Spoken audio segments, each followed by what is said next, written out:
do? My name is Alfred Hitchcock, and I would like to tell you about my forthcoming lecture. It is about the birds and their age-long relationship with man. It will be seen in theaters like this across the country. In my lecture, I hope to make you all aware of our good friends, the birds. Theirs is a noble history, and through it all, man has played a conspicuous part. This cave drawing is one of man's earliest sketches of his feathered friend. One can see at once the loving care with which the artist depicted his subject. The story of man and his friends, the birds, is filled with many fine examples of ways in which these noble creatures have added to the beauty of the world. Take this plumed hat from the period of Charles I. How proud the birds must have been to have their feathers plucked out to brighten man's drab life. Here we have a later model, a refinement of the first. Here man, or rather woman, thought enough of the birds to have an entire one as a decoration. It's quite dead, of course. Naturally, the egg plays a very prominent part in my lecture. Not a word about which came first, however. I don't believe in dealing with controversial matters. Thousands of years ago, man was satisfied merely to steal an egg from a nest and use it for food. Now he has perfected this process by imprisoning each hen in a separate cage and by scientifically manipulating the lights so that she doesn't fall into the rut of the old 24-hour day.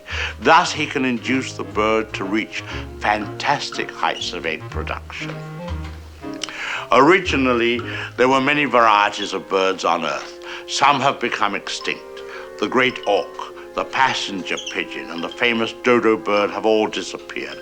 Actually, they didn't exactly disappear. They were simply killed off. But of course, this is nature's way. Man merely hurries the process along whenever he can be of help.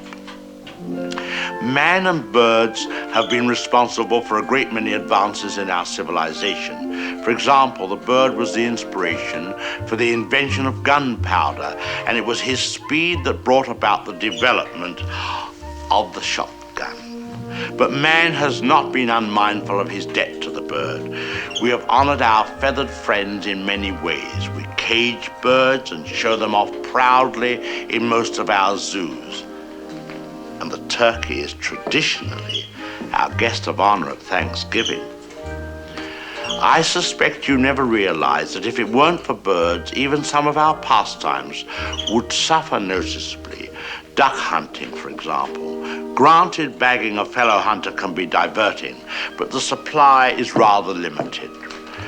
I hope you don't mind if I have something to eat, but I'm rushed today. Planning the lecture has been most educational for me. I've begun to feel very close to the birds and have developed a real sympathy for our little...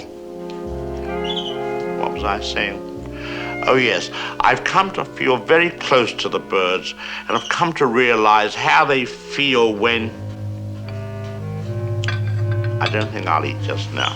Hardly proper with all of you here. Surely the birds appreciate all we've done for them. Don't you?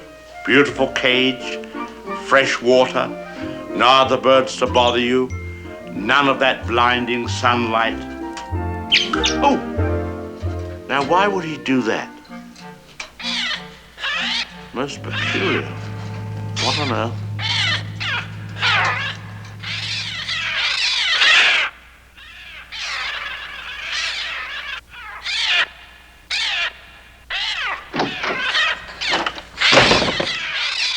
They're coming!